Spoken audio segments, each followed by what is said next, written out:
राम राम सभी भाइयों को। आप सभी का स्वागत है एनआईसी ऑर्गेनाइजेशन कोचिंग सेंटर में। और आज से भैया हम करेंगे हिंदी की क्लास, ठीक है। और हिंदी भैया देखो बहुत एग्जाम्स में आती है, जैसे Haryana group D, Haryana CET, Haryana group D, Haryana CET, Haryana police, all other exams Haryana के। और यूपी पुलिस सबसे ज़्यादा रोल है भैया यूपी पुलिस में। 37 क्वेश्चन आते हैं, 37, और उनका वेटेज बहुत है भैया। 37 दूनी 74 नंबर की आती है भैया यूपी पुलिस में, और यूपी एसआई में, यूपी पैट में, और बाकी अदर एग्जाम्स। एसएससी जीडी में भी, एसएससी जीडी में भी हिंदी आती है। तो सभी को नज़र में रखते हुए भाई लेवल थोड़ा ज़्यादा रखा जाएगा हिंदी का, ठीक है। हरियाणा के एग्जाम्स में 5 नंबर की आती है, 10 नंबर की आती है, लेकिन यूपी के एग्जाम्स में मोस्टली हिंदी ज़्यादा आती है। 74 नंबर, 50 नंबर, 55 नंबर, ऐसे नंबर्स की आती है, ठीक है। तो भैया उसी को नज़र में रखते हुए करा रहे हैं, और लेवल थोड़ा ज़्यादा रहेगा, कोई दिक्कत नहीं है, देखते रहिए भाई। और हिंदी में सबसे पहला चैप्टर हम स्टार्ट, ठीक है भाई, हिंदी। और हिंदी का भैया पहला चैप्टर कौन सा मानते हैं हम? वर्णमाला। सबसे पहले वर्णों के बारे में ज्ञान होना जरूरी है, वर्णों के बारे में ज्ञान होना जरूरी है। तो हम पढ़ेंगे भैया वर्णमाला। वर्णमाला सबसे पहले डेफिनेशन देख लो भैया। वर्णों के व्यवस्थित समूह को, वर्णों के व्यवस्थित समूह को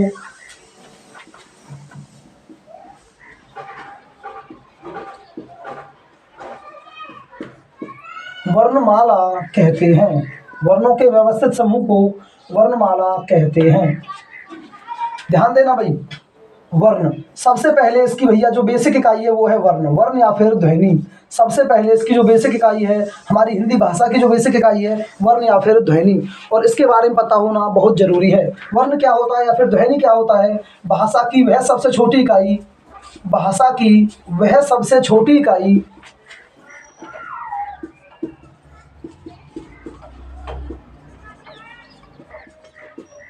जिसके टुकड़े न किए जा सकें, जिसके टुकड़े न किए जा सकें,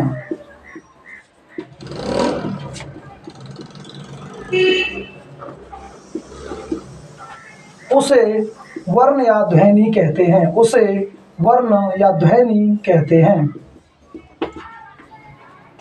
ध्यान देंगे भाई, वर्ण और ध्वनि वैसे तो ये एक ही बात है, लेकिन थोड़ा सा डिफरेंस है, थोड़ा सा डिफरेंस है, और वो पहचानना बहुत जरूरी है, वो पहचानना बहुत जरूरी है। वर्ण, और यहां पर लिख लेते हैं भैया ध्वनि, वर्ण ध्वनि।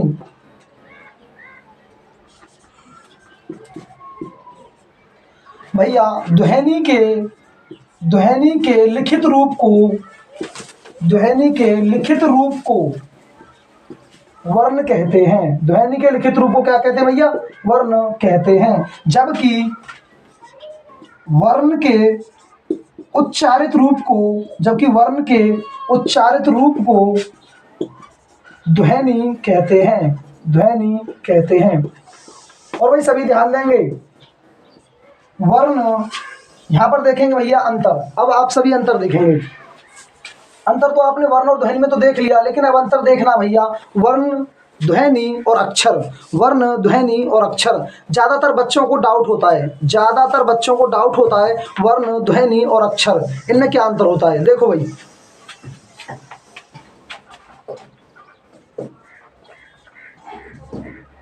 अक्षर, वर्ण या ध्वनि, वर्ण या ध्वनि। देखो भैया, हम देख रहे थे अंतर, अक्षर, ध्वनि और वर्ण, ध्वनि या फिर वर्ण। हमारे पास मान लो भाई कोई शब्द है, हमारे पास मान लो कोई शब्द है राम, हमारे पास शब्द मान लिया दोनों के लिए राम। और राम में हमें बताना भैया अक्षर कितने हैं और वर्ण और ध्वनि कितने हैं। चलो पहले मान लेते हैं। देखो वर्ण और ध्वनि, वर्ण और ध्वनि के बारे में तो आपको पता है, मैंने आपको डेफिनेशन बता दी है। लेकिन अक्षर के बारे में डेफिनेशन ये भैया, वर्ण कितने प्रकार के होते हैं? 2 प्रकार के, स्वर और व्यंजन, स्वर और व्यंजन। लेकिन अक्षर में क्या होता है? अक्षर एक संयुक्त रूप है, स्वर प्लस में व्यंजन, स्वर प्लस में व्यंजन। और आपको अभी पता चल जाएगा, आपको अभी पता चल जाएगा एग्जाम्पल के रूप में राम। और हम इसमें बताएंगे कितने अक्षर हैं। अक्षर है भैया इसमें 2, इसमें अक्षर है 2, रा कोमा में, इसमें हो गए भैया 2 अक्षर। और वर्ण और ध्वनि देखेंगे इसमें कितने हैं? र, आ, मैं और ए। भैया इसमें कितने हो गए वर्ण और ध्वनि? वर्ण और ध्वनि होगी भैया 4 और अक्षर हो गए 2। अक्षर हो गए दो। ये अक्षर एक संयुक्त रूप होता है स्वर और व्यंजन का, स्वर और व्यंजन का एक संयुक्त रूप होता है अक्षर, और ये थोड़ी सी बड़ी इकाई होती है। ध्वनि या वर्ण से थोड़ी सी बड़ी इकाई होती है, ये सबसे बेसिक इकाई नहीं है, बेसिक इकाई होती है ध्वनि और वर्ण। ध्वनि और वर्ण ये एक ही शब्द नहीं है भाई, दुनिया के जितने भी शब्द हैं किसी को भी आप कर सकते हो। दूसरा एग्जाम्पल मान लेते हैं, जैसे राजा ले लिया हमने, राजा, कमल, दया, भाई बहुत एग्जाम्पल है, ठीक है। और इसमें हमें बताना भैया अक्षर, वर्ण या ध्वनि, वर्ण या ध्वनि। अक्षर कितने भैया इसमें, रा और जा। इंग्लिश में बोलते हैं भैया इसको सिलेबल, सिलेबल बोल देते हैं इंग्लिश में, अक्षर रा और जा। वर्ण या ध्वनि, इसमें भैया सारे स्वरों को और व्यंजनों को अलग अलग कर देते हैं, सारे स्वरों को और व्यंजनों को अलग अलग कर दो। रे भैया ये व्यंजन हो गया, आ ये स्वर हो गया, जय ये व्यंजन हो गया, और आ ये हो गए भैया क्या, स्वर। ये कितने हो गए, दो, और ये कितने हो गए, चार। भाई अंतर समझ में आ गया होगा, बाकी आप कर सकते हो। चलो एक और करा देता हूँ भैया मैं, कमल, कमल का एक और करा देता हूँ। सबसे पहले करेंगे भैया अक्षर,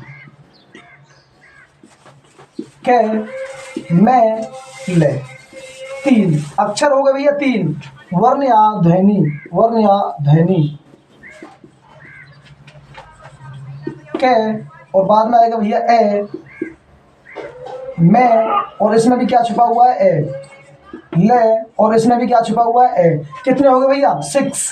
कितने हो गए, सिक्स, छः।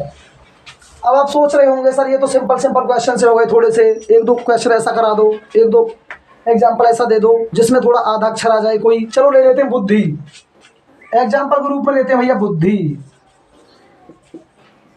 और ये बुद्धि हम कैसे लिख सकते हैं इसको, ये द आधा है भैया, दे, बुद्धि, ऐसे भी लिख सकते हैं इसको। और भैया इसमें देख लेते हैं अक्षर, क्योंकि भाई सब तो कैसा मिल सकता है ना, ऐसा मिल सकता है, ऐसा सिंपल सा मिल सकता है। देख लो भाई अक्षर, बू, और देखो भाई इसमें जो आधा द आया है ना, जो द आया है, द, ध, ई, इसको एक ही मानेंगे, इस पूरे को एक ही मानेंगे एक, क्योंकि इसमें एक छुपा हुआ भैया आधा द और एक है इसमें धी, तो इसको नहीं मानेंगे क्योंकि ये स्वर और व्यंजन का कॉम्बिनेशन नहीं है, इसी को मानेंगे। या तो इसको छोड़ दो, इसको ले लो, तब भी दो हो जाएंगे, या फिर इस पूरे को एक साथ लिख दो, तब भी कोई दिक्कत नहीं है। तो भैया इसमें हो गए दो। आ जाते हैं इसमें वर्ण और ध्वनि, वर्ण और ध्वनि।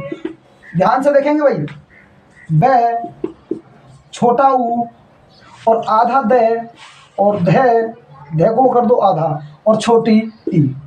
1 2 3 4 5, और इसमें कितने हो गए भैया, 5। वर्ण या फिर ध्वनि इसमें हो गए 5, और सारे एग्जाम्पल कवर हो चुके हैं भाई। अब कोई भी एग्जाम्पल आप ले सकते हो और कर सकते हो, रामायण, महाभारत, कोई भी बड़े से बड़ा एग्जाम्पल जिसमें आधा अक्षर आ जाए। तो यहाँ पर भैया ये हमारा कंप्लीट है। अब हम पढ़ेंगे स्वरों का वर्गीकरण, स्वरों के बारे में पढ़ते हैं, आगे चलते हैं,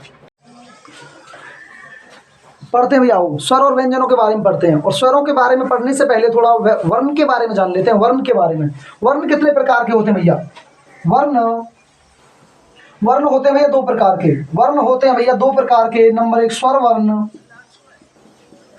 और व्यंजन वर्ण, व्यंजन वर्ण, दोनों के बारे में पढ़ना भैया। सबसे पहले पढ़ेंगे हम स्वर वर्णों के बारे में, स्वर वर्णों के बारे में। तो डेफिनेशन लिख लेंगे भैया, स्वर वर्णों की डेफिनेशन। स्वर वर्ण डेफिनेशन लिखेंगे भाई, ऐसे वर्ण जो बिना किसी अन्य वर्ण की सहायता के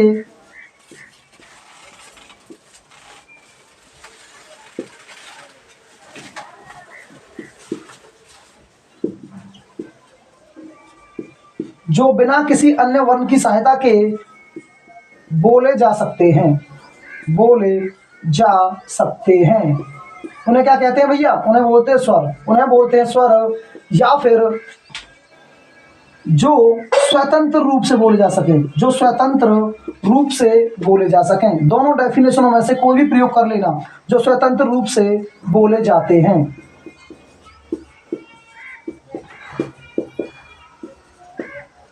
जैसे, जैसे,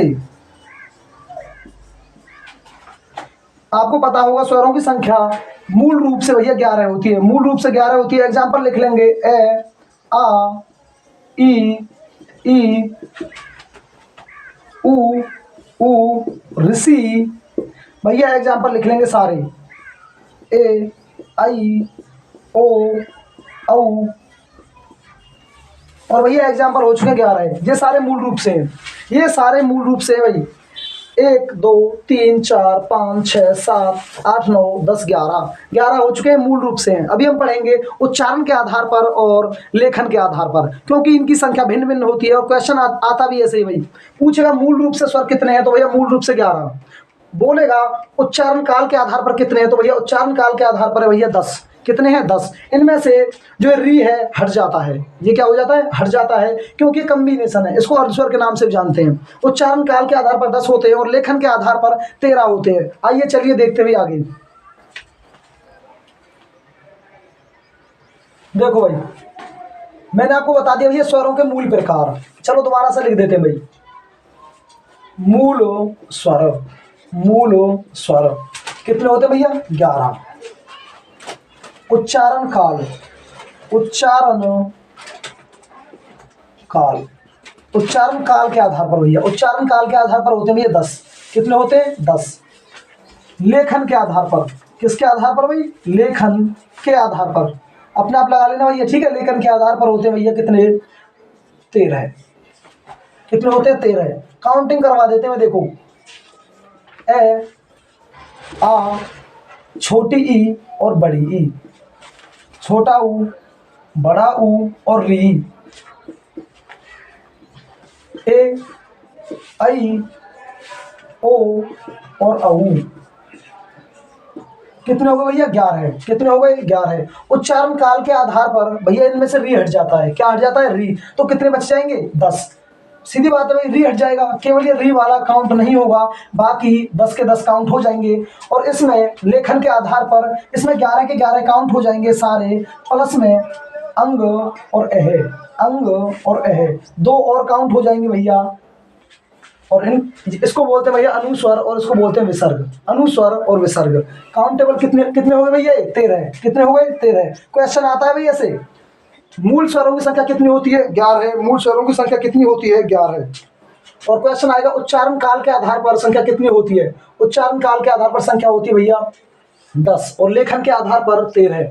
चलो भाई, जब स्वर कर लिए तो व्यंजन भी कर लेते हैं एक साथ। व्यंजन भी कर लेते हैं भैया, मूल व्यंजन, मूल व्यंजन, ताकि एक साथ याद रह जाए। उच्चारण काल के आधार पर व्यंजन, उच्चारण काल के आधार पर और लेखन के आधार पर, और लेखन के आधार पर मूल व्यंजन होते हैं भैया 33। मूल व्यंजन 33। उच्चारण काल के आधार पर हो जाते हैं भैया कितने? ये हो जाते हैं 35। उच्चारण काल के आधार पर 35 और लेखन के आधार पर हो जाते हैं भैया 39। कितने हो जाते हैं? 39। और इनकी काउंटिंग जब मैं आपको व्यंजन पढ़ाऊंगा तभी करा दूंगा साथ के साथ, इन सभी की काउंटिंग में साथ के साथ करा दूंगा। और उनको याद रखने के लिए एक टेबल, एक छोटी सी टेबल बना लेते हैं और उसमें मैं आपको कुछ ट्रिक्स बता दूंगा और सारी चीज़ें आपको याद रह जाएंगी। देखो भाई, हल्की सी एक टेबल बना लेते हैं और यहाँ पर रहेंगे भैया स्वर, व्यंजन, स्वर, व्यंजन और पुल्ल वर्ण, पुल्ल वर्ण। सबसे पहले लिख लेते हैं भैया लेखन के आधार पर। किसके आधार पर भाई? मूल। सबसे पहले लिखेंगे मूल। नंबर 2 उच्चारण के आधार पर, उच्चारण के आधार पर। और नंबर 3 भैया लेखन के आधार पर, नंबर 3 लेखन के आधार पर। मूल स्वर कितने होते हैं भैया? 11। मूल स्वर कितने होते हैं? 11। व्यंजन कितने होते हैं? 33। और व्यंजन कितने होते हैं भैया? 33। 33। कुल कितने हो गए? 44। कुल कितने हो गए? 44। और यहाँ पर आपको थोड़ा सा ट्रिक भी पता चल जाएगी और याद भी रह जाएगी भैया। उच्चारण के आधार पर एक कम कर दो भैया, एक कम कर दो, ये हो गया 10 और यहाँ पर 2 ज्यादा कर दो 35। कुल कितने हो गए? 45। कुल कितने हो गए? 45। लेखन के आधार पर 13 स्वर होते हैं भैया 13 प्रकार, 13 होते हैं स्वर। और व्यंजन कितने होते हैं? 39। व्यंजन कितने होते हैं? 39। और कुल कितने हो गए भैया? 52। कितने हो गए? 52। और ध्यान देंगे भाई, जो मूल होते हैं, जो मूल और जो लेखन वाले हैं, इन दोनों की ट्रिक सेम सी है। 11 है मल्टीप्लाई बाई 3, 13 है मल्टीप्लाई बाई 3, और 11 की गुना करेंगे भैया 44 के लिए मल्टीप्लाई बाई 4, और 13 की मल्टीप्लाई करेंगे भैया 4। भाई ज़्यादा तो देखो ट्रिक नहीं है, लेकिन फिर भी आपको याद रह जाएगा, कोई दिक्कत नहीं है। 11 मल्टीप्लाई बाई 3, 11 तिया 33, तो 11 हो गए भैया मूल स्वर और मूल व्यंजन हो गए 33, दोनों को जोड़ दो, 11 चौका 44। यहाँ पे देखो भैया लेखन के आधार पर स्वर कितने हैं, 13, 13 ती 39, 39 क्या हो जाएंगे फिर व्यंजन, मूल व्यंजन, दोनों को जोड़ देंगे तो हो गए भैया 52, 11 चौका 52, कुल कितने हो गए 52। और इनको आप ऐसे याद रख सकते हो भैया, मूल में से एक कम कर दो, कितने हो गए 10, मूल स्वरों में से एक कम कर दो तो ये हो जाएंगे उच्चारण के आधार पर 10 स्वर। ऐसे ही व्यंजनों में भैया 33, और जब उनमें 2 जोड़ देंगे तो कितना हो जाएगा 35, 2 जोड़ दो कितने हो जाएंगे 35। और इनको याद करने की जरूरत नहीं है भैया, जब हम कुल करेंगे तो इन दोनों को जोड़ देंगे, 11 प्लस 13 है 44, 10 और 35 45, 13 और 39 52। और अब चलते हैं हम केवल स्वर पढ़ेंगे भाई, केवल स्वर पढ़ेंगे। देखो भाई अब पढ़ते हैं भैया स्वरों के उच्चारण स्थान, क्योंकि कभी कभी क्वेश्चन आ जाता है भैया स्वरों का उच्चारण स्थान और बच्चे देखते रह जाते हैं कि भाई क्वेश्चन कहाँ से उठ गया। स्वरों का उच्चारण स्थान, स्वरों के उच्चारण स्थान, स्वर होते हैं भैया 13 है, और 13 के 13 स्वर लिख लो, फिर उनके पढ़ेंगे भैया उच्चारण स्थान। ए आ और छोटी ई और भैया बड़ी ई, छोटा ऊ और बड़ा ऊ, और यहाँ पर री, ए आई ओ औ, अंग और एह। उच्चारण स्थान ध्यान देंगे भी सभी उच्चारण स्थान पे। भैया आपने पढ़ी होगी भैया के, अच्छा आपने सुना होगा KTM बाइक के बारे में, KTM भाई छोटी सी ट्रिक है, ठीक है। KTM, के से मान लो भैया कंठ, टी से तालु, एम से मूर्धा, एम से मूर्धा, लेकिन हमें KTM नहीं पढ़नी भैया, इसको पढ़ेंगे व्यंजनों में, इसको पढ़ेंगे व्यंजनों में। और आपको यहाँ पर लिखना भैया KTOM, KTOM, KTOM, कंठ तालु ओष्ठ मूर्धा, कंठ तालु ओष्ठ मूर्धा, ए और आ, ये दोनों किससे बोले जाते हैं भैया, कंठ से। इन दोनों का उच्चारण स्थान है कंठ। ई और ई इनका होता है भैया तालु, इनका क्या होता है तालु।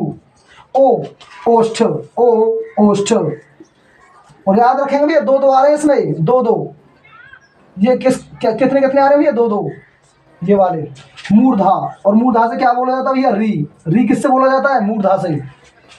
अब ध्यान देंगे भाई, पहले वाले दोनों को एक साथ लिख दो, पहले वाले दोनों को एक साथ लिख दो, K plus T, K plus T, K plus T से ये दोनों बोले जाते हैं कंठ प्लस तालु, कंठ तालु, कंठ तालव्य, कंठ तालव्य। ऑप्शन में आएगा भैया कंठ तालव्य। और यहाँ पर K प्लस टी जोड़ दिया, अब की बार जोड़ेंगे K plus O, K plus O, ये दोनों किससे बोले जाते हैं K प्लस ओ, कंठोष्ठ, कंठ प्लस में ओष्ठ, कंठोष्ठ, कंठ प्लस में ओष्ठ कंठोष्ठ। बच गए हमारे पास भैया 2, हमारे पास 2 बच चुके हैं। और अंग ये क्या होता है भैया नासिक्य, ये क्या होता है नासिक्य, ये नासिका के द्वारा बोला जाता है। अंक की बिंदी, इसको बोलते हैं अनुस्वर, इसे बोलते हैं अनुस्वर, और इसमें प्रयोग होता है नाक का, इसे बोलते हैं नासिक्य। क्या बोलते हैं नासिक्य, इसमें नासिका का प्रयोग किया जाता है। और इसका दूसरा नाम क्या है भैया अनुस्वर, क्या है अनुस्वर। और सबसे लास्ट में आ जाता है भैया विसर्ग, सबसे लास्ट में क्या आ जाता है विसर्ग, इसका नाम है भैया विसर्ग। और ये विसर्ग इसमें आ जाता है भैया है, इसमें क्या आ जाता है और विसर्ग दोनों कंठ से बोले जाते हैं। किससे बोले जाते हैं कंठ से, ये बोला जाता है कंठ से। और आपके 13 के 13 स्वर हो चुके हैं भैया, उच्चारण स्थान हो चुके हैं। आपसे कोई भी पूछा जाए तो आप बता सकते हो इजीली, आप बता सकते हो इजीली। देखो भाई पहले 2 किससे बोले जाएंगे कंठ से, ई और ई तालु से, फिर ओष्ठ से ओरू, और री मूर्धा से। ट्रिक क्या भैया KTM बाइक, KTM बाइक आपने देखी होगी चलाई होगी, KTM ऐसे लिखना चाहिए था KTM, लेकिन हम लिखेंगे KTOM, KTOM। भैया हमने KTM बाइक ले ली और हम क्या बोल रहे हैं KTOM, ओम नमः शिवाय हमने ले ली भैया, ठीक है। KTOM और याद रहेगा के से कंठ, टी से तालु, ओ से ओष्ठ, एम से मूर्धा। पहले दो, फिर दो, फिर दो और एक। और यहाँ पर आकर हम विराम सा ले लेते हैं भैया। हम आपने कभी स्वरों का उच्चारण किया होगा तो यहाँ पर आके विराम ले लेते हैं ऋषि पे आके, और फिर इससे आगे चलते हैं, फिर इससे आगे चलेंगे और अब आएंगे दो दो। अब आएंगे दो दो, पहले वाले दो ले लो, पहले वाले के साथ, पहले वाले कंठ के साथ तालु ले लो। ये दोनों किससे बोल जाएंगे? कंठ प्लस तालु, कंठ तालव्य। फिर कंठ के साथ क्या ले लेंगे? ओष्ठ। कंठ के साथ क्या ले लेंगे? ओष्ठ। कंठोष्ठ क्या बन जाएगा? कंठोष्ठ। आगे वाले दो कंठ ओष्ठ, दो दो ले लिए, दो दो ले लिए तो आगे वाले दो दो ही बोले जाएंगे। लास्ट में दो बच जाते हैं और इनके बारे में आपको पता होगा भैया, ये अंकी बिंदी, इसको क्या बोला जाता है? अनुस्वर। और वैसे नासिका का प्रयोग किया जाता है इसमें, नासिक है, इसमें किसका प्रयोग किया जाएगा? नासिका का। विसर्ग, इसको बोलते हैं भैया विसर्ग। और विसर्ग कहाँ से बोला जाता है भैया? कंठ से। कहाँ से बोला जाता है? कंठ से, क्योंकि इसमें आ जाता है भैया है, इसमें आ जाता है और है और विसर्ग दोनों का उच्चारण स्थान कंठ है। जब मैं आपको व्यंजन पढ़ाऊंगा तो वहां पर है आएगा और है का उच्चारण स्थान अभी बता रहा हूं कंठ, और वहां पर पूछ लूंगा आपसे। अब पढ़ते हैं भैया स्वरों का वर्गीकरण प्राणत्व के आधार पर। किसके आधार पर? प्राणत्व के आधार पर। स्वरों का वर्गीकरण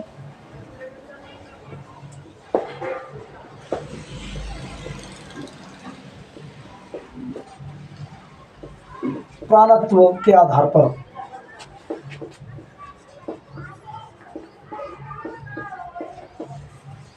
ध्यान देना है सबसे पहले, प्राण, प्राण का अर्थ क्या होता है भैया? वायु। प्राण का अर्थ होता है भैया वायु, और वायु में भी भैया मुख से निकली हुई वायु, मुख से निकली हुई वायु या फिर मुख से निकली हुई हवा। सही है, कोई दिक्कत नहीं। ध्यान दो भाई, जब हम कोई भी शब्द बोलते हैं तो भैया हमारे मुख से हवा निकलती है, सीधी बात है। जब हम कोई भी शब्द बोलते हैं तो हमारे मुख से हवा निकलती है, और उसी के बारे में कहा गया है, ठीक है। इसके आधार पर किसी भी वर्ण को दो प्रकार से लिख सकते हैं या फिर दो प्रकार से बोल सकते हैं। इसके प्रकार है भैया दो, इसके प्रकार है दो, अल्प प्राण और महाप्राण। अल्प प्राण और महाप्राण, अल्प प्राण और महाप्राण। ध्यान देंगे भाई, स्वरों का वर्गीकरण और व्यंजनों का वर्गीकरण, हम दोनों का वर्गीकरण करेंगे अल्प प्राण और महाप्राण, इन दोनों में। लेकिन यहाँ पर केवल हमें एक ही टाइप दिखाई देगा भैया, सारे स्वर क्या है? अल्प प्राण। नोट डाल लेंगे भैया, नोट डाल लेंगे भैया, सभी स्वर अल्प प्राण होते हैं। सभी स्वर क्या होते हैं? अल्प प्राण। एक ही लाइन में भैया सारा कंसेप्ट खत्म हो चुका है, अल्प प्राण होते हैं। और ये भैया आपके लिए नोट नंबर 1, ये भैया आपके लिए नोट 1, ठीक है भाई। आगे चलते हैं भैया। अल्प प्राण आपको पता होना चाहिए भैया, अल्प प्राण का अर्थ क्या है और महाप्राण का अर्थ क्या है। अल्प का मतलब होता है कम, और प्राण का अर्थ होता है मुख से निकली हुई हवा। अर्थात जब हम कोई शब्द बोलते हैं, कोई या फिर वर्ण बोलते हैं, तो मुख से कम हवा निकलती है और वो बन जाता है भैया अल्प प्राण।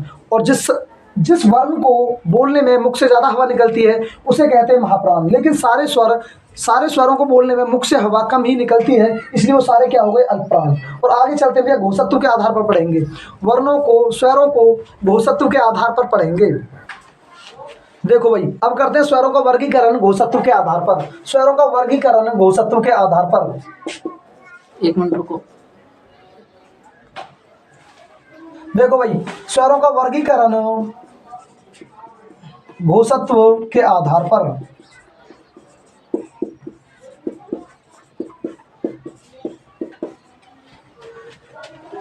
भैया सारा खेल है इसका, इस शब्द का घोषत्व, इसमें छुपा हुआ भैया घोष। और घोष का अर्थ क्या होता है? कंपन।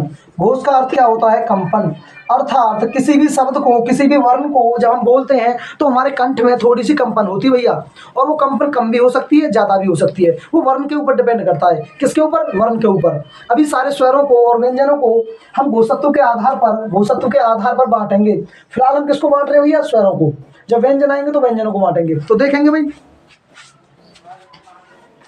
कुछ होते हैं भैया सघोष, कुछ होते हैं सघोष और कुछ होते हैं अघोष। कुछ होते हैं सघोष और कुछ होते हैं अघोष। सघोष का मतलब होता है भैया से, जहां पर से लग जाता है मतलब है वो चीज। सघोष कंपन के साथ, सघोष घोष के साथ या फिर कंपन के साथ।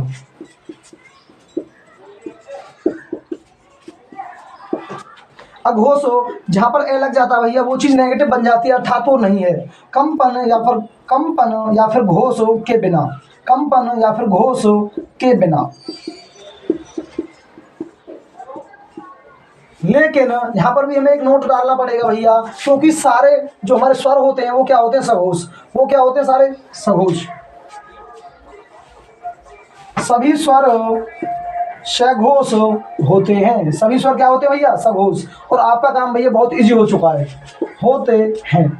ये हो गया भैया आपका नोट टू। नोट टू यहाँ पर भैया नोट वन और यहाँ पर नोट टू, दो ही लाइनों में आपके स्वरों का वर्गीकरण हो चुका है।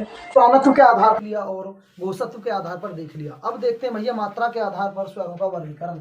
मात्रा के आधार पर स्वरों का वर्गीकरण।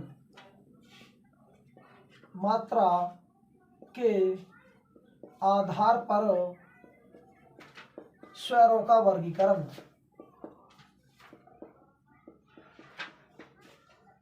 और भैया मात्रा के आधार पर स्वर तीन प्रकार के हैं। कितने प्रकार के हैं, तीन प्रकार के भैया, तीन प्रकार हैं।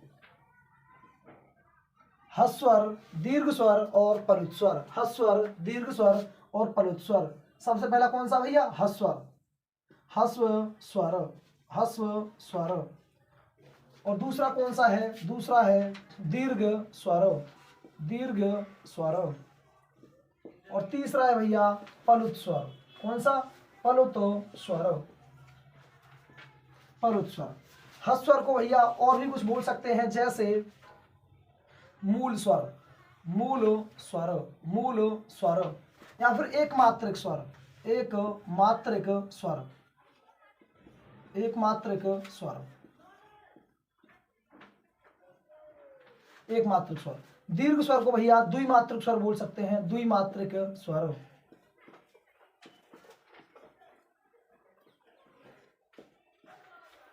और पलुत स्वर को त्रिस्वर, त्रिमात्रिक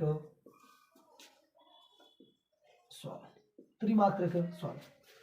भैया ह्स्वर का दूसरा नाम भी हो सकता है लघु स्वर, लघु स्वर।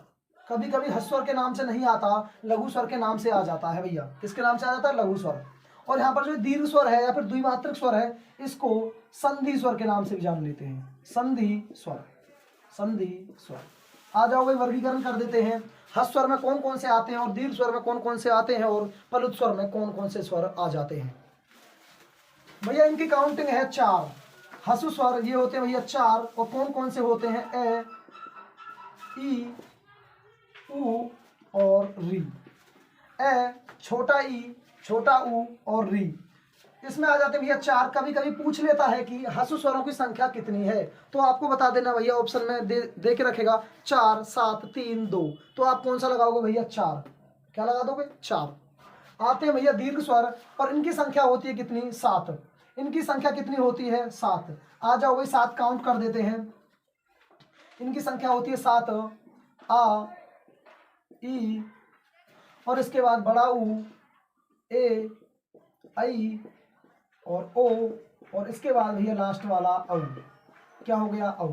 3 और 4, 7, ये हो चुके हैं भैया 7। लेकिन कभी कभी क्वेश्चन इससे डीपली पूछ लेता है, कभी कभी क्वेश्चन इससे भी ज़्यादा डीपली पूछ लेता है। और दीर्घ स्वरों को भी आगे जाके फर्दर 2 टाइप्स में डिवाइड कर दिया गया है, 2 टाइप्स में डिवाइड कर दिया गया है। और जो जिसको समझना बहुत जरूरी है भाई, ये पलुत स्वर है, ये तो केवल 1 या 2 लाइन का है, इसमें कोई ज़्यादा पूछने वाली बात नहीं है, लेकिन ये बहुत इंपॉर्टेंट है।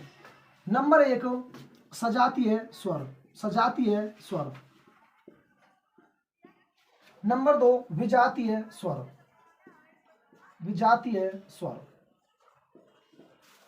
और भैया सजातीय स्वर को दूसरा एक नाम से और जानते हैं, और इसका नाम है भैया मूल संधि स्वर, मूल संधि स्वर। और इसका भी एक अन्य नाम है भैया, उसको भी देख लेते हैं, संयुक्त स्वर, संयुक्त स्वर। और इनका भी अलग अलग प्रकार से डिविडेशन हो गया भैया। 3 इसमें आ जाएंगे, 3 इसमें आ जाएंगे और 4 इसमें चले जाएंगे। 3 आ जाते हैं भैया सजातीय स्वर और 4 आ जाते हैं विजातीय स्वर। इसमें कौन कौन से 3 आएंगे भैया, इसमें वो स्वर आएंगे जो सेम जाति के स्वरों से मिलकर बने हुए हैं, सेम जाति के स्वरों से मिलकर बने हुए हैं। कौन कौन से सेम जाति वाले देख लेते भाई। बड़ा आ, और ये बनता है भैया ए प्लस ए, ए प्लस ए। जो बड़ा आ स्वर है ये बनता है भैया ए प्लस ए से। और बड़ी ई, बड़ी ई आपको समझ में आ रहा होगा भैया, अपने आप समझ में आ रहा होगा। छोटी ई प्लस में छोटी ई, और दोनों मिलकर क्या बना देते हैं, बड़ी ई। इसी प्रकार सेम पैटर्न है भैया ऊ का, बड़ा ऊ छोटा ऊ प्लस में छोटा ऊ। और कभी कभी ऐसे भी पूछ लेता है कि आ जो है वो किस किस वर्ण से मिलकर बना हुआ है या फिर किस किस स्वर से मिलकर बना हुआ है। तो बड़ा आ किस किस से बना हुआ है, ए प्लस ए से, बड़ी ई छोटी ई प्लस छोटी ई, और बड़ा ऊ छोटा ऊ प्लस में छोटा ऊ। इस प्रकार ये बने हुए हैं। चलो मान, ये तो थोड़ा सिंपल है, फिर भी भाई ये तो आपको समझ में आ रहा होगा। यहाँ पर देखना, थोड़ा ध्यान से देखना भाई कैसे बनेंगे। और यहाँ पर देखेंगे सबसे पहले देख लेते हैं भैया ए कैसे बनता है। और ये बनता है भैया ए प्लस ई, ए प्लस ई, ए प्लस ई क्या बना देगा भैया ए प्लस ई क्या बना देगा ए। और अब बनाएंगे भैया आई कैसे बनेगा, आई कैसे बनेगा, देखो ए प्लस ई क्या बन चुका है ए। अब हम ए को ले लेते हैं, अब हम ए को ले लेते हैं प्लस में ए। और ये बात आपने सुनी होगी कि जो ए होता है वो हर किसी वर्ण में होता है, प्रत्येक स्वर में और प्रत्येक व्यंजन में भैया ए होता है, ए होता है। इसी प्रकार ए बन चुका है और ए प्लस ए क्या बन जाएगा आई, क्या बन जाएगा आई। सेम औ, सेम औ को देख लेते हैं भैया, औ को, औ कैसे बनेगा भैया ए प्लस ऊ, ए प्लस ऊ, ए प्लस छोटा ऊ क्या बना देगा औ बना देगा। जैसे ए प्लस ई ने क्या बनाया था ए प्लस ई ने क्या बनाया था ए प्लस ऊ क्या बनाएगा ओ। और इस प्रकार भैया जैसे सेम पैटर्न यहाँ पर फॉलो हुआ था कि ए बन गया तो ए आ जाएगा, उसमें ए जुड़ जाएगा तो आई बन जाएगा, सेम पैटर्न फॉलो होगा। अब हम बनाएंगे औ, अब हम बनाएंगे भैया औ से औरत। और भैया ओ बन चुका है ओ बन चुका है ओ, प्लस में क्या कर देंगे ए तो भैया हर किसी वर्ण में होता है। इसी प्रकार ओ में जोड़ दिया ए और क्या बन गया औ। तो भैया सेम पैटर्न है, देखो पहले क्या बनता है इन दोनों से ए बन गया और ए को हम यहाँ यूज कर लेंगे और ए जुड़ जाएगा, इसमें क्या बना देगा आई। सेम उसी प्रकार इन दोनों से कौन सा बन गया भैया ये वाला औ नहीं ओ बन चुका भाई, ओ बन चुका है, गलत प्रोनाउंसिएशन हो चुका है। देखो भाई कोई बात नहीं, औ को फिर यहाँ यूज कर लेंगे और इसके साथ ए जोड़ देंगे तो क्या बन जाएगा औ बन जाएगा। ध्यान देंगे भाई, बहुत इंपॉर्टेंट है, बहुत इंपॉर्टेंट है कैसे कैसे बनते हैं। ये वाला तो सिंपल है भाई, सेम होता है, सेम अक्षरों से मिलकर बने हुए हैं इसलिए इनको क्या बोलते हैं सजातीय। सेम अक्षरों से मिलकर सेम स्वरों से मिलकर बने हुए हैं इनको बोलते हैं सजातीय स्वर। और ये भैया डिफरेंट से मिलकर बने हुए हैं, डिफरेंट से मिलकर बने हुए हैं इनको बोलते हैं विजातीय स्वर, विजातीय स्वर। और इसका भाई कंप्लीट हो चुका है। अब चलते हैं पलुत स्वर पर, अब चलते हैं पलुत स्वर पर। देखो भाई पलुत स्वर पर आ गए हम। पलुत स्वर क्या होता है भैया, त्रिमात्रक स्वर क्या होता है, इसमें भैया इसके उच्चारण में दीर्घ स्वर या फिर द्विमात्रक स्वर से ज्यादा का समय लगता है, ज्यादा का समय लगता है। ध्यान दो भाई एक बार, चलो डेफिनेशन देख लेते हैं थोड़ी सी भैया। एक मात्रक स्वर, इनमें भैया एक मात्रा का समय लगता है, इन चारों को बोलने में एक मात्रा का समय लगता है। और यहाँ पर लिखा हुआ है द्विमात्रक स्वर, इनमें दो मात्रा का समय लग जाता है, इनमें दो मात्रा का समय लग जाता है। और वे स्वर जिनमें दो मात्रा से भी ज्यादा का समय लगता है या फिर त्रिमात्रक स्वर, तीन मात्रा का समय लगता है, उसे बोलते हैं भैया पलुत स्वर, उसे बोलते हैं भैया पलुत स्वर। अब देख लेते हैं इसको आगे। अच्छा भाई, हसु स्वर, मूल स्वर, एक मात्रक स्वर, तीनों की डेफिनेशन हो चुकी भैया, जिनमें सबसे कम समय लगता है या फिर एक मात्रा का समय लगता है। और दीर्घ स्वर, दीर्घ अपने आप में ही महीने को नाम से पता चल रहा है कि ज्यादा समय लगेगा। द्विमात्रक, दो मात्रा का समय लगेगा, इसमें तीन मात्रा का समय लग जाएगा या फिर सबसे अधिक समय लगेगा। और इसकी डेफिनेशन क्या होती है भैया, डेफिनेशन आप समझ चुके हो, एग्जाम्पल देख लेते हैं भाई। जब हम किसी को पुकारते हैं और किसी भी शब्द को ज्यादा खींच देते हैं तो वहां पर क्या है भैया पलुत स्वर का प्रयोग हो चुका है। समझ जाना भैया, पलुत स्वर का प्रयोग हो चुका है। जैसे हमने भाई किसी को पुकारा और बोल दिया राम, हम नॉर्मल बोलेंगे राम, लेकिन हम बोल देते हैं राम ओम। भैया ऐसे शब्दों को तो ठीक है समझ गए होंगे भाई तुम, राम नॉर्मल तो हम भैया ऐसे लिखेंगे, लेकिन जब हम पलुत स्वर का प्रयोग करेंगे या फिर उसको पुकारेंगे तो राम को ऐसे लिखा जाता है। और ये भैया जो सिंबल है ये है पलुत स्वर का सिंबल। ये क्या है सिंबल, जितना ज्यादा खींचेंगे उतने ही ज्यादा सिंबल प्रयोग किए जाएंगे, और आपने भैया देखे होंगे जो बच्चे गांव से रिलेट करते होंगे तो भैया उन्हें पता होगी, जैसे जंगल वंगल में चले जाएं, कभी कभी काम चलता रहे भैया, जैसे अब आने वाला सीजन कटाई को, ठीक है भाई, अब आने वाला भैया अषाढ़, क्या आने वाला है अषाढ़, और अब चलेगी भैया कटाई, गेहूं की कटाई। और वहां पर जब आपके मम्मी पापा सुबह काटने चले जाएंगे तो आप भैया रोटी लेके जाओगे, क्या लेके जाओगे भाई आप, रोटी। और तब आप वहां पे जाके पुकारोगे मम्मी हो पापा हो, बहुत तेजी से पुकारते हो, और ऐसे नहीं ओ, बहुत देर तक खींचते हो भैया आप, बहुत देर तक। जैसे आप बोल के दिखा सकते हो, आप अपने आप एक्सपेरिमेंट कर लेना, ठीक है। और बाकी मैं करा देता हूँ फिर भी, मम्मी हो तो ऐसे बहुत देर तक आप इसका प्रोनाउंसिएशन करोगे और वहां पर भी क्या बन जाएगा भैया, प्लुत स्वर, प्लुत स्वर। जैसे मम्मी लिखोगे आप भैया, मम्मी, तो भैया इसमें आप पीछे भी लगा सकते हो, मम्मी, ऐसे आप ऐसे बोल सकते हो, तो पीछे प्रयोग हो जाएगा। ये कहीं पर भी प्रयोग हो जाता है, ध्यान देंगे। और इससे आगे देखो भाई, इसमें संगीत के साथ स्वर भी आ जाते हैं, इसमें संगीत के साथ स्वर भी आ जाते हैं। कौन कौन से होते हैं भैया 7 स्वर? सा, रे, गा, मा, पा, धा और नी।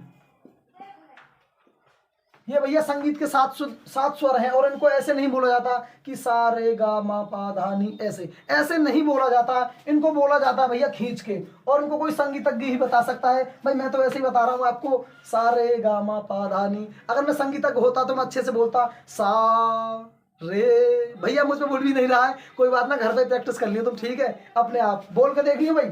और खासकर लड़की तो भाई कर सके प्रैक्टिस, बॉयज की तो वो पता हो ना, ये तो इन्हें ऐसे बोलेंगे सब, सा रे गा मा पा धा नी, इन्हें पता नहीं चलेगी भाई संगीत की। लेकिन लड़की फिर भी बोल सके भाई, देखो ठीक ठाक तरीका थे, क्योंकि लड़की भी प्रैक्टिस करती रहे, कोई दिक्कत ही ना है, ठीक है। हाँ, तो भैया त्रिमात्रक स्वर या फिर प्लुत स्वर समझ में आ रहा होगा आपको, ठीक है।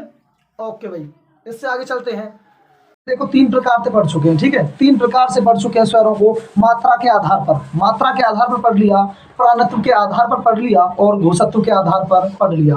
अब पढ़ते हैं भैया जो बाकी बचे हुए टाइप हैं। टाइप नंबर 4 भैया 4th प्रकार पढ़ रहे हैं, 4th प्रकार पढ़ रहे हैं, और वो है भैया, वो है होठ खुलने के आधार पर, और मुख द्वार खुलने के आधार पर, और जीभ के प्रयोग के आधार पर। तो सबसे पहले पढ़ लेते हैं जीभ के प्रयोग के आधार पर। तो सबसे पहले पढ़ लेते हैं जीभ के प्रयोग के आधार पर, प्रयोग के आधार पर।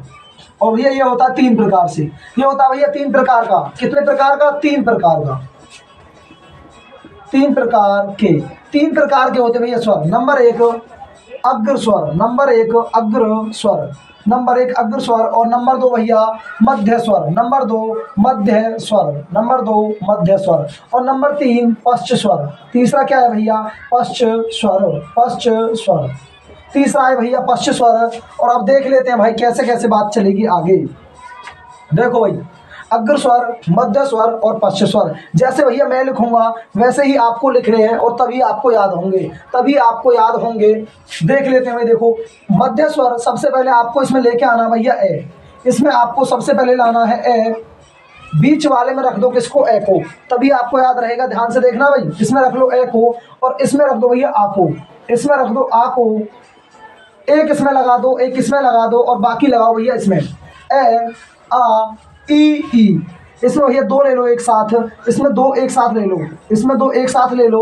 और सबसे अच्छी बात ये भैया, याद कौन सा रखना है? इसमें केवल एक ही रहेगा मध्य स्वर, इसमें केवल एक ही रहेगा, बाकी सारे आपको इन दोनों में एडजस्ट करने हैं, बाकी सारे आपको इन दोनों में एडजस्ट करने हैं। और शुरू से कैसे करेंगे? देखो शुरू से कैसे करना है, एक इसमें रख दो, एक इसमें रख दो, और फिर उसके बाद 2 इसमें रख दो। अब 2 इसमें, 2 इसमें, और ऐसे रखते चले जाओ, और आपके सब कुछ एडजस्ट हो जाएगा, सारे स्वर एडजस्ट हो जाएंगे। ए आ ई ऊ ऊ ए आई और भैया ओ औ, इसमें आ जाएगा ओ, और इसमें आ जाएगा भैया औ। इनको याद करना कोई भैया देखो इतना डिफिकल्ट ना है, इतना डिफिकल्ट नहीं है भैया याद करना।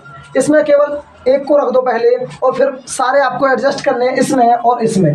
पहले आपने इसमें रख दिया और चलते भैया ऐसे सीधे चलते हैं, एक इसमें एडजस्ट कर दिया, उसके बाद एक इसमें कर दिया, और फिर 2 करने भैया, 2 एडजस्ट हो चुके हैं और अब करने हैं 2, एक इसमें कर दिया, एक इसमें, फिर 2 इसमें, फिर 2 इसमें, फिर 2 इसमें, और फिर लास्ट में 2 इसमें। और हमारे सारे स्वर एडजस्ट हो चुके हैं जीभ के प्रयोग के आधार पर, जीभ के प्रयोग के आधार पर। और हाँ भाई, ये अग्र स्वर क्या होते हैं, मध्य स्वर क्या होते हैं, पश्च स्वर क्या होते हैं? जो स्वर जीभ के अगले हिस्से से बोले जाते हैं उन्हें भैया अग्र स्वर कहते हैं, और जिनको बोलने में जीभ के बीच वाले हिस्से का प्रयोग होता है उन्हें बोलते हैं भैया मध्य स्वर, और जिनको बोलने में जीभ के सबसे पिछले हिस्से का प्रयोग होता है उन्हें बोलते हैं पश्च स्वर। उन्हें क्या बोलते हैं? पश्च स्वर। और अब पढ़ते हैं भैया मुख द्वार खुलने के आधार पर, मुख द्वार खुलने के आधार पर या फिर होठों की स्थिति के आधार पर। तो भैया नंबर 5 होठों की स्थिति के आधार पर।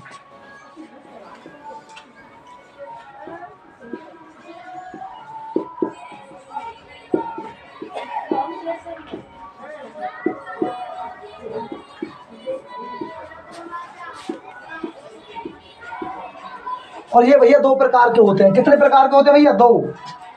स्वरों को होठों की स्थिति के आधार पर दो प्रकार से बांटा गया है। कितने प्रकार से? दो प्रकार से, व्रतमुखी और आवृतमुखी। व्रतमुखी और आवृतमुखी। नंबर एक व्रतमुखी, व्रतमुखी, और नंबर दो भैया आवृतमुखी। नंबर दो आवृतमुखी। व्रतमुखी और व्रतमुखी में आ रहा भैया क्या? व्रत। इसमें आ रहा व्रत। और ये वो स्वर होते हैं, ये वो स्वर होते हैं जिनको बोलने में हमारा जो मुख है व्रत के आकार का हो जाता है। कैसा हो जाता है? व्रत के आकार का हो जाता है। और ये वो स्वर होते हैं भैया जिनको बोलने में मुंह का जो हमारा साइज है, मतलब होठों का जो स्थिति है, होठों की स्थिति है, वो व्रत के आकार की नहीं होती, वो व्रत के आकार की नहीं होती। और भैया इसमें अब हम डिवाइड कर देंगे कि व्रतमुखी कौन से होते हैं और आवृतमुखी कौन से होते हैं। व्रतमुखी सबसे पहले देख लेते हैं भैया, देखो बोल के देखते हैं भैया कौन सा किसमें एडजस्ट होगा। ए को जब हम बोलते हैं तो कोई व्रत के आकार का नहीं होता भैया, जो हमारी शेप है होठों की व्रत के आकार की नहीं होती है। ए। इसके बाद आ भैया इसी में आ जाएगा। ई, और ई में भी कोई शेप नहीं बनती है, और बड़ी ई, और इसमें भी कोई शेप नहीं बनती है। और इसके बाद देख लेते भाई ए आ ई ऊ। और ऊ जब आप बोलोगे तो आपके होठों की शेप कैसी हो जाएगी भैया? व्रत के आकार की। व्रत के आकार की अर्थात गोलाकार, अर्थात क्या? गोलाकार हो जाएगी। तो इसमें लगा दो भैया ए आ ई और ऊ इसमें लगा दो, ऊ और ऊ। ए आई किसमें आ जाएगा भाई? ए आई इसमें आ जाएगा, ए आई। ओ, और ओ बोलने में आपको पता चलेगा कि क्या हो जाता है भैया? होठों का साइज व्रत के आकार का, ओ और औ। और आपके स्वर हो चुके हैं भैया कितने? और हाँ, आपके जो स्वर हैं इनका डिवाइडेशन हो चुका है, व्रतमुखी और आवृतमुखी। ए आ ई ऊ ए आई ओ औ, और सारे आपके डिवाइड हो चुके हैं। और तीसरा टाइप नहीं भैया, सिक्स्थ टाइप अब हम पढ़ते हैं, मुख खुलने के आधार पर या फिर विवर खुलने के आधार पर। विवर क्या होता है भैया? मुख को ही क्या बोलते हैं? विवर बोलते हैं, विवर। नंबर 6, टाइप 6, मुख या विवर खुलने के आधार पर।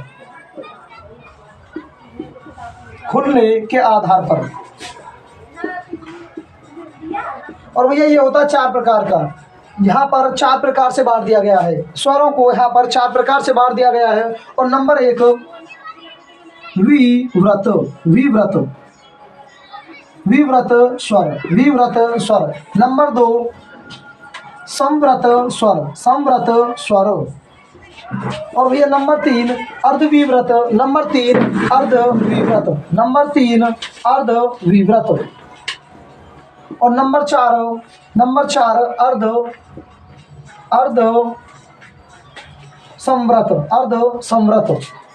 अर्ध संव्रत।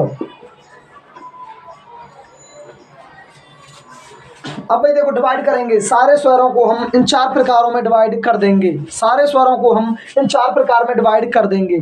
पहले आपको पता होना चाहिए विव्रत क्या होता है। विव्रत का मतलब है जिन स्वरों को बोलने में हमारा मुख पूरा खुल जाए, विव्रत पूरा खुल जाए। संव्रत जिनमें लगभग पूरा बंद रहता है। क्या रहता है भाई? लगभग मुख पूरा बंद रहता है। और हाँ भाई देखो डेफिनेशन आप लिख लेना। इन स्वरों को बोलने में मुख पूरा खुला रहता है। और यहाँ पर लिखेंगे भैया इन स्वरों को बोलने में मुख लगभग सारा बंद रहता है। और यहाँ पर भैया आधा खुला रहता है और यहाँ पर आधा बंद रहता है। यहाँ पर आधा खुला रहता है और यहाँ पर आधा बंद रहता है। ध्यान देंगे भाई, वो स्वर जिनमें मुख पूरा खुला रहता है उनके एग्जाम्पल देख लेंगे भैया। ऐसा केवल एक ही है भैया जिनमें मुख पूरी तरह से खुला रहता है। और इस पे आ जाते हो जिनमें मुख पूरी तरह से लगभग बंद रहता है। भाई पूरी तरह से तो बंद नहीं रहेगा, लेकिन लगभग पूरी तरह से बंद रहता है। और देख लेते हैं भाई ई ऊ।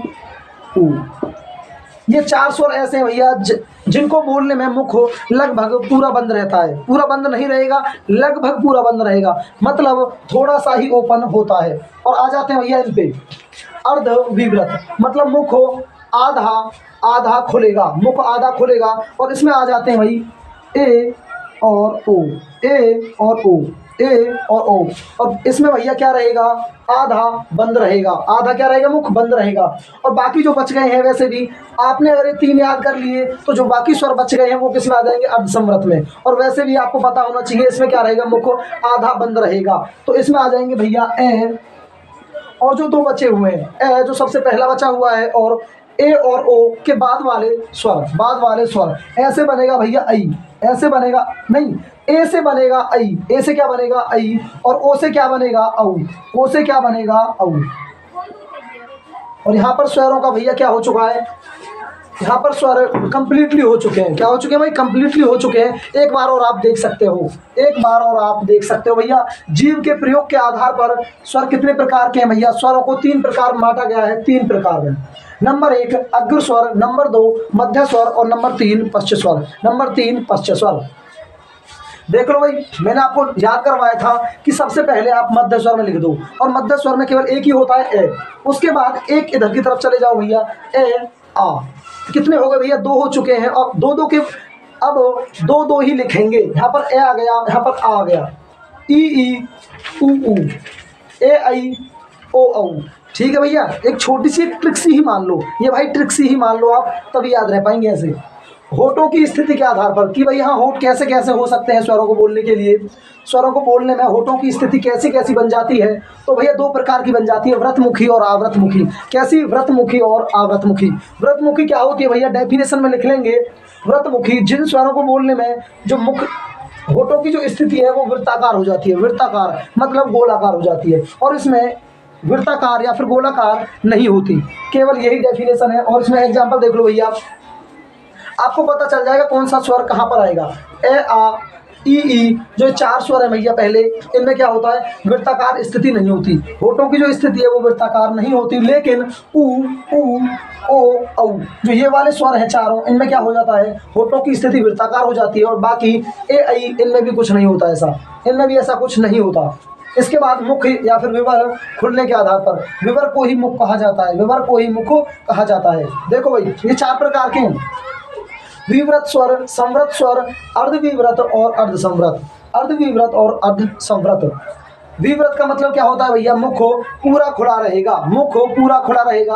और आप बोल के देख सकते हो, प्रैक्टिकल कर लो भैया। आ, जब आप आ करोगे तो मुख भैया जितना खुलना चाहिए उससे भी ज़्यादा खुल सकता है, ठीक है, थोड़ा कम ही खोलना, कभी मक्खी या फिर मच्छर अंदर चला जाएगी, ठीक है भैया, ध्यान दें। संवृत स्वर, इनमें क्या होता है भैया, इनमें मुख लगभग पूरा ही बंद रहता है। क्या होता है, लगभग पूरा ही बंद रहता है। देखो पूरा बंद नहीं रहेगा, लगभग थोड़ा सा तो ओपन रहेगा। ई ऊ ऊ, ई ऊ ऊ। अब आ जाते हैं भैया अर्धविवृत और अर्धसंवृत। अर्धविवृत मीन्स आधा खुला रहेगा, आधा खुला रहेगा। ए औ, ए औ नहीं ओ, औ नहीं ओ, ए ओ। और जो बाकी बचे हुए हैं उनको किस में डाल देंगे, अर्धसंवृत। और भाई क्वेश्चन आते हैं यहाँ से, क्वेश्चन आते हैं यहाँ से, ध्यान से देख लेना। टॉपिक लगभग कंप्लीट हो चुका है, केवल एक हेडिंग बची है, उसको भी करा देता हूँ। स्वरों का वर्गीकरण कितने प्रकार से, 6 प्रकार से कर लिया भाई, 7वां तो करने वाले हम, 7वां हम करने वाले हैं।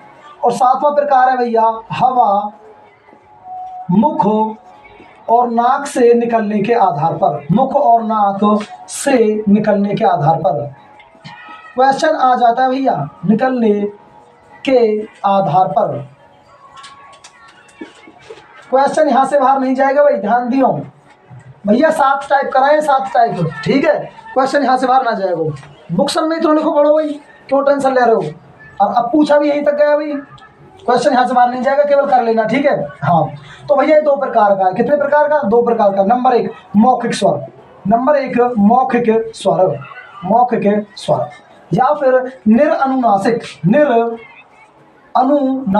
निरअनुनासिक। देख लो भैया, निरअनुनासिक इसी का नाम है, दोनों नाम एक ही भैया, मौखिक स्वर या फिर निरअनुनासिक स्वर। और इसमें कौन कौन से आ जाते हैं भाई, इसमें वे स्वर जिनमें नासिका का प्रयोग नहीं किया जाता है, वे स्वर जिनमें नासिका का प्रयोग नहीं किया जाता है, अर्थात हवा केवल मुख से निकलती है। कहाँ से निकलती है भैया? केवल मुख से।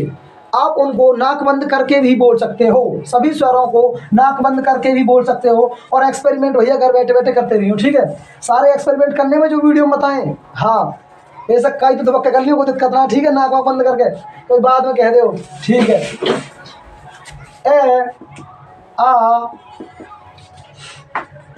ई, देखो भैया सारे एग्जांपल लिख लो भाई।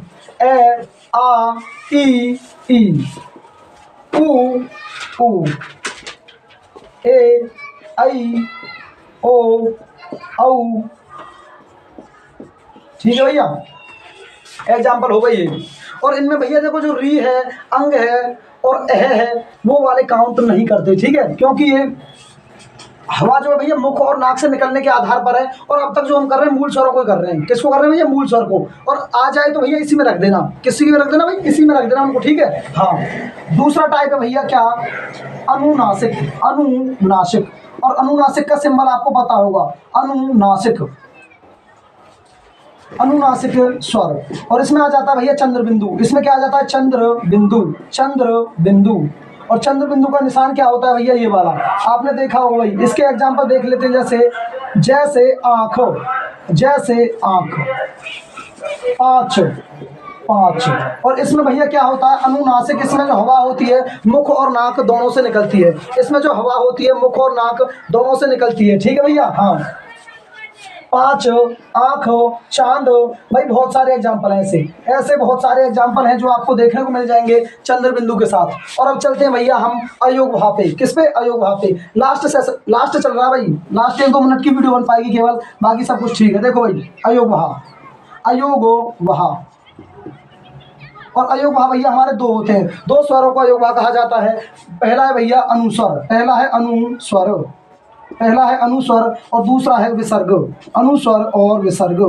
अनुस्वर क्या होता है भैया? अंकी बिंदी, अंकी बिंदी को अनुस्वर कहा जाता है। और पीछे वाली जो 2 बिंदी होती हैं उसको विसर्ग कहा जाता है, उसको विसर्ग कहा जाता है। देखो भैया अनुस्वर का प्रयोग आपको पता है, देखो अंग हो गया, रंग हो गया, कुछ भी देख लो भैया, जंगल, बहुत सारे शब्दों में प्रयोग किया जाता है, ठीक है भाई। अनुस्वर।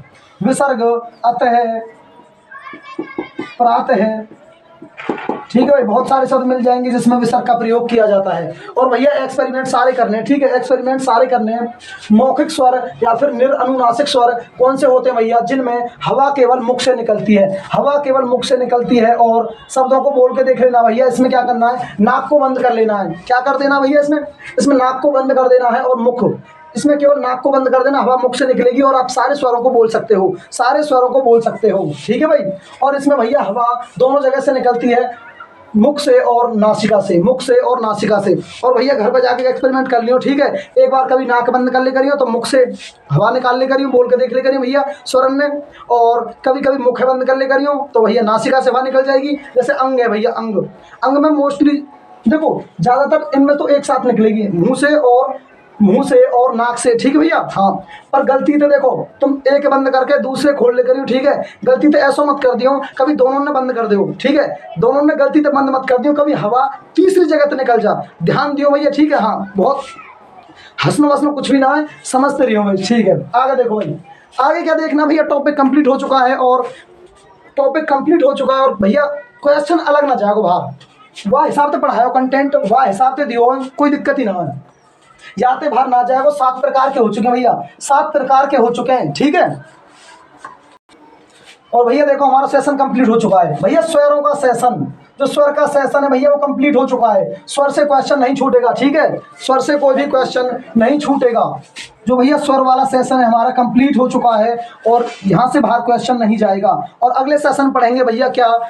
व्यंजन। क्या पढ़ेंगे? व्यंजन। अगले सेशन व्यंजन पढ़ेंगे। और भैया देखो कंटेंट तुम्हें पसंद आ रहा होगा, डेफिनेटली बात कर रहा हूँ मैं, डेफिनेटली बोल रहा हूँ, कंटेंट आपको पसंद आएगा। और भैया वीडियो लाइक करनी है, शेयर करनी है और चैनल सब्सक्राइब कर दियो और फैला दियो भैया, वीडियो को फैला दो, ठीक है भैया। बहुत बहुत धन्यवाद, जय हिंद।